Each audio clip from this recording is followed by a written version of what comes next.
বাংলাদেশের স্বাধীনতা দিবস বা জাতীয় দিবসও এরা বলেন, কিন্তু এই দিনটির নামকরণের বিষয় নিয়ে একাধিক প্রশ্ন আছে।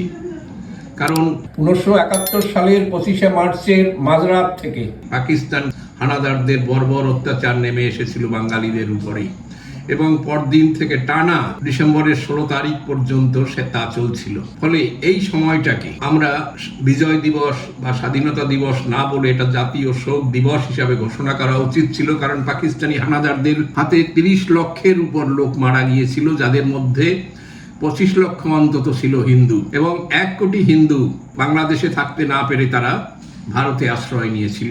ভারত সরকারের সহায়তায়, বদান্যতায়, সাহায্য নিয়ে তারা কোনোভাবে এই সময়টা ভারতে কাটিয়ে স্বাধীনতা লাভের পরে তারা আবার নতুন উদ্যমে, নতুন আশা নিয়ে বাংলাদেশে গিয়েছিল।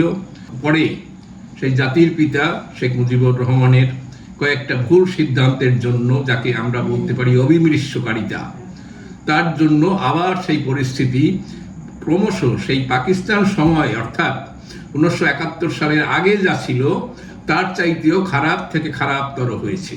এবং পরিস্থিতি এমন হয়েছে যে তাতে সামাল দিতে হলে সে দেশ থেকে হিন্দুদের জন্য একটা অংশকে আলাদা করে তাদের জন্য স্বতন্ত্র রাষ্ট্র গঠন না করা হলে তারা কোনো দিনের জন্য তারা নিরাপদ থাকতে পারবে না। এবং এর দায় যে ভারত সরকারের উপরে রয়েছে, কারণ এই ভারতীয় নেতৃত্বের ভুল সিদ্ধান্তের জন্য গত 80 বছর ধরেই তারা এই যন্ত্রণা ভুগে যাচ্ছে। যাই হোক, সে বিষয় আজকে আমাদের এখানে আলোচ্য নয়। আমরা বলছি বাংলাদেশের বর্তমান পরিস্থিতি কোন দিকে যাচ্ছে। এক কথায় স্পষ্ট করা যাবে যে বাংলাদেশে আরেকটি গাজা বা সাদ্দাম হোসেনের রাজত্বকালের ইরাকে পরিণত হতে যাচ্ছে।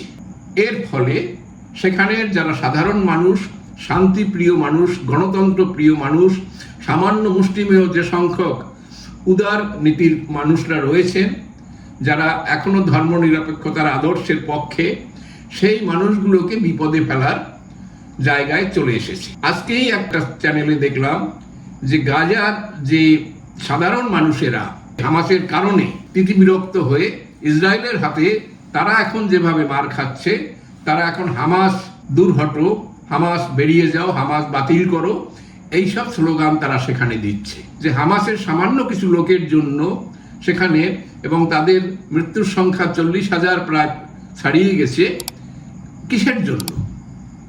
সামান্য কয়েকজন লোকের নিজেদের স্বার্থ পূরণের জন্য। ঠিক বাংলাদেশে সেই একই অবস্থা হয়েছে। বাংলাদেশে যে কোনো কারণে হোক, সামরিক উত্থান, রাজনৈতিক উত্থান, রাজনৈতিক পালাবদল হঠাৎ হয়ে যাওয়া অগণতান্ত্রিক উপায়ে একবার না বারবার ঘটেছে, অনেকবার ঘটেছে। কিন্তু এবারে যে পরিস্থিতি হয়েছে তা প্রত্যেকবারের থেকে আলাদা। কারণ এবারে সামগ্রিক উত্থান হয়েছে একটা ষড়যন্ত্রকারী গ্রুপের দ্বারা, যারা মূলত মৌলবাদী, সাম্প্রদায়িক এবং যারা মুসলিম রাষ্ট্র কায়েম করার জন্য উঠে পড়ে লেগেছে। কাজেই অন্যান্য বারের থেকে এর চরিত্র আলাদা। এবং বাই দিস টাইম বাংলাদেশের যে মুসলিম মানসিকতা, তাদের একটা বড় অংশের মধ্যে এই সাম্প্রদায়িকতার বীজ এতটাই গভীরে ঢুকে গেছে যে সেখান থেকে তাদেরকে আর ফিরিয়ে আনা মুশকিল। ফলে তারা কোনো অবস্থাতেই শান্তিতে থাকবে না এবং অন্যকে শান্তিতে থাকতে দেবে না। এবং সেখান থেকে যাকে এথনিক ক্লিনজিং বলে, অর্থাৎ সংখ্যালঘু যেসব সম্প্রদায় আছে তাদের মধ্যে হিন্দুরাই প্রধান, তাদেরকে যেন তেন প্রকারে ওখান থেকে উৎখাত করবে। ঘটনাটি কোথা থেকে দাঁড়াচ্ছে? ডোনাল্ড ট্রাম্প আমেরিকার প্রেসিডেন্ট হওয়ার পরে সে একবার বিভিন্ন তথ্য থেকে দেখিয়েছেন যে $29 মিলিয়ন সেখান থেকে এসেছিল বাংলাদেশে। এবং এই যে উত্থান, সেই উত্থানের যারা নেতৃবর্গ, তারা সেই টাকাকে কাজে লাগিয়ে হাসিনাকে সেখান থেকে উৎখাত করেছেন। এবং আন্দোলনটা যেটা, এটা পরিকল্পিত এবং অনেক দিন ধরে তারা অপেক্ষা করেছিল এমনি একটা সুযোগের জন্য। এবং একজন অতিশয় ক্রূর মৌলবাদী সাম্প্রদায়িক লোক মোহাম্মদ ইউনূসকে এনে ক্ষমতায় বসি। ফলে সেখানে কোনো রকমের ন্যায় নীতি, আইন কানুন কোনো কিছুই নেই, শুধু ধ্বংসের রাজত্ব, যা মৌলবাদী রাজত্বের ক্ষেত্রে দেখা যায় যে পৃথিবী জুড়ে ধ্বংসলীলা চালানোই এদের কাজ, গড়ার কোনো ব্যাপার নেই। সে আফগানিস্তানেও আমরা দেখেছি, আমরা সিরিয়ায় দেখেছি, বিভিন্ন দেশে দেখতে পেয়েছি যে এরা নতুন কিছু সৃষ্টি করবে, তাতে এদের কোনো মন নেই, এরা শুধু ধ্বংস করে যাবে।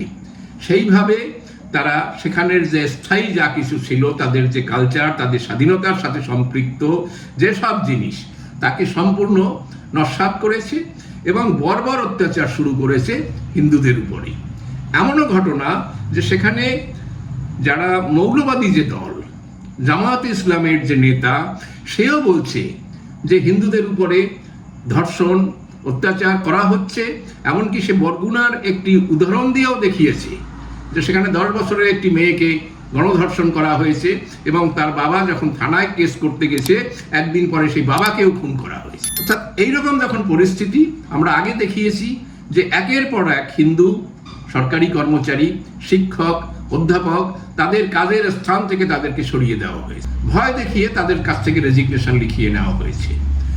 প্রচুর মানুষ যে কোনো সময় সুযোগ পেলে তারা ভারতে এসে আশ্রয় নেবে, কিন্তু ভারত সরকারের দিক থেকেও তেমন কোনো পরিস্থিতি তৈরি করা হয়নি বলে তারা ওখান থেকে আসতে পারছে না। ডোনাল্ড ট্রাম্প যখন বললেন যে এখানে সন্ত্রাসবাদী কাজকর্ম হচ্ছে, তাকে তারা সম্পূর্ণ অস্বীকার করলেন। এবং দ্বিতীয়ত, ভারত সফরে এসে আমেরিকার যিনি এখন নিরাপত্তা বিষয়ের চার্জে রয়েছেন, ইন্টেলিজেন্সের চার্জে রয়েছেন, সেই তুলসী গ্যাবার্ড, যিনি খ্রিস্টান কিন্তু হিন্দু ধর্মাদর্শে যিনি বিশ্বাস করেন, ইসকনের যিনি ভক্ত, তিনিও প্রশ্নের উত্তরে সাংবাদিকদের বললেন যে না, বাংলাদেশের যে পরিস্থিতি সেটা খারাপের দিকে যাচ্ছে এবং তারাও অন্য অন্য সাম্প্রদায়িক মুসলমানদের মতো তারা খিলাফতের রাজত্বের কথা চিন্তা করেছে, তারা খিলাফত প্রতিষ্ঠার জন্য চেষ্টা করেছেন। এই কথা শুনেই বাংলাদেশের সবাই রেড়ে করে উঠেছে। এবং শুধু তাই নয়, সেখানকার যে এখন শাসক প্রধান ডক্টর মোহাম্মদ ইউনূস, তিনিও একটা সংবাদ মাধ্যমে জানিয়ে দিলেন যে এসব কিছু হচ্ছে না, এসব আমেরিকার ষড়যন্ত্র, আমেরিকা ভুল প্রচার করছে এবং বাংলাদেশকে বিশ্বের দৃষ্টিতে হেয় করার জন্য এটা একটা পরিকল্পিত ষড়যন্ত্র। অর্থাৎ তাকেও অস্বীকার করা হচ্ছে। অর্থাৎ ডোনাল্ড ট্রাম্প তিনিও ভুল বলেছেন, তাকে মিথ্যা প্রতিপন্ন করার চেষ্টা, এবং তার যে সহযোগী তুলসী গ্যাবার্ড, তাকেও মিথ্যা প্রতিপন্ন করার চেষ্টা হচ্ছে। কিন্তু এটা বুঝতে পারছে না যে ডোনাল্ড ট্রাম্পকে রাগিয়ে দিয়ে ইউনূসের পক্ষে সুস্থভাবে রাজত্ব করা মুশকিল। কারণ আমেরিকা এখনো বিশ্বে সর্বত্র যেভাবে তারা তাদের ক্ষমতার প্রভাব বিস্তার করে, সেটা কিন্তু কোনো দেশ এখন পর্যন্ত করতে পারেনি। কিন্তু বাংলাদেশ মনে করে পাকিস্তান তাদের সহযোগী, কিন্তু এটা বুঝতে পারে না যে পাকিস্তানের এখন যা কন্ডিশন, তারা সন্ত্রাসবাদী রাষ্ট্র হিসাবে নিজেদের প্রতিষ্ঠা করেছে, পরিচিতি তারা লাভ করেছে এবং বিশ্বের কোথাও তাদের কোনো সম্মান নেই। দ্বিতীয়ত, চীনের সাথে যোগাযোগ, চীনের যে বণিক বৃত্তি তা এত তীব্র, বুঝতে পারছে না যে চীনের হাতে একবার বাংলাদেশ পড়ে গেলে সেই বাংলাদেশের মানুষের দুর্দশার কি পরিমাণ হবে, যেটা আমরা আগেও বলেছি এবং সবাই জানেন মালদ্বীপের যা হয়েছিল। মালদ্বীপ তড়িঘড়ি করে তারা ভারতের হাত ধরেছে যে চীনের হাত থেকে বাঁচার এছাড়া কোনো উপায় নেই। শ্রীলঙ্কা সেই একই দুর্দশার মধ্য দিয়ে যাচ্ছে। এখন আরেকজন একটু নতুন উৎসাহ নিয়ে ভারতের সংশ্লিষ্ট নেপাল, তারাও চীনের সাথে একটু গা ঘষাঘষি করছে, কিন্তু বুঝতে পারছে না যে তাদের চামড়া কখন চীন পুরোপুরি তুলে নেবে। এবারে ইউনূসের যে সফর, আজকে সেখানে গেছে চীনে, বাংলাদেশের একদল লোক উৎফুল্ল হয়েছে যে চীন চার্টার্ড বিমান পাঠিয়ে ইউনূসকে নিয়েছে। কিন্তু বাংলাদেশের অভ্যন্তরের ঘটনা হলো যে বাংলাদেশ থেকে যাওয়ার মতো কোনো বিমান না থাকার কারণে চীনের কাছ থেকে বিমান ভাড়া করে ইউনূস সেখানে গেছে। কিন্তু এরই মধ্যে বাংলাদেশ যে ভয় পেয়েছে, ইউনূস যে ভয় পেয়েছে, তাড়াতাড়ি সেটাকে সামাল দেওয়ার জন্য যে আমেরিকার হাত থেকে রেহাই পাওয়ার জন্য ভারতের প্রধানমন্ত্রী নরেন্দ্র মোদীর সাথে সাক্ষাৎ করার জন্য এখানে প্রস্তাব পাঠিয়েছে। কিন্তু ভারতের দিক থেকে এখন পর্যন্ত কোনো সাড়া মেলেনি। নিঃসন্দেহে ভারত বুঝতে চাইছে চীনের সাথে গিয়ে ইউনূস কি করে, সেটা না বুঝে ভারত তাদের নিজস্ব পরিকল্পনা তা ঠিক করবে না। হ্যাঁ, এটা ঠিক প্রতিবেশী রাষ্ট্রের যদি রাষ্ট্রপ্রধান, যিনি এখনো অনৈতিকভাবে এবং অবৈধভাবে রয়েছে, কিন্তু তাদের দেশ কিছু পরিমাণে মেনে নিয়েছে।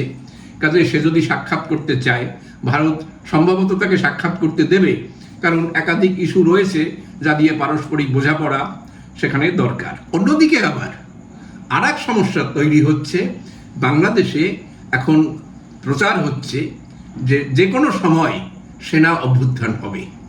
সেখানকার যিনি প্রধান সেনাপতি তিনি যে কোনো সময় ক্ষমতা দখল করবেন, এইটা হিসাব করে সে সেনাবাহিনীকে সাজাচ্ছে এবং তার বিরুদ্ধবাদী যারা তাদেরকে অ্যারেস্ট করা, তাদেরকে সরিয়ে দেওয়া, এই কাজটা কিন্তু তিনি করেছেন। এবং বাংলাদেশের এক ধরনের বুদ্ধিজীবী তারাও মনে করে যে বর্তমান যে পরিস্থিতি, অরাজকতার যে পরিস্থিতি হয়েছে বিশ্বের কাছে, তাদের যে পজিশন হয়েছে, বিশ্বের যে দৃষ্টিতে বাংলাদেশকে এখন দেখে, সন্ত্রাসবাদীর দৃষ্টিতে দেখে, সেখান থেকে এই মুহূর্তে বাঁচার একমাত্র উপায় হচ্ছে দেশটাকে সেনাবাহিনীর হাতে তুলে দেওয়া। কিন্তু ইউনূসের হাতে থাকলে সেটা হবে না, কারণ ইউনূসের কোনো বড় উদ্দেশ্য নেই।